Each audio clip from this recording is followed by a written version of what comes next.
যারা ইচ্ছা করে নামাজ পড়ে না, যারা সুদের টাকা খায়, জেনা করে, ব্যভিচারী করে, বাংলার ভাত চায় না, মানুষের উপরে জুলুম করে, এরা চার পেয়ে জানোয়ার।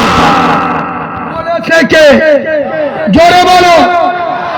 রেগে যদি যাস আল্লাহর উপর, যা আমার এইটা কথা বুঝতে পারি। শুধু যদি আল্লাহ বলতো উলাইকা কালানাম, এরা চার পেয়ে জানোয়ার, মনে একটু বোধ দেওয়া যেত।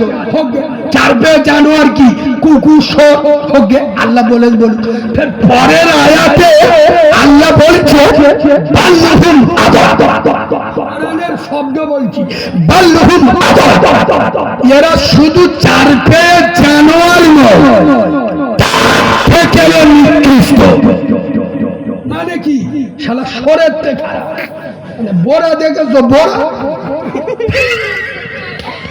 বড়া দেখুনি? বড়া আল্লাহ বলছে এরা সরের থেকেও নিকৃষ্ট, এরা কুকুরের থেকে নিকৃষ্ট। তারা আমার ভাষায় তাফসীর করে যাচ্ছি,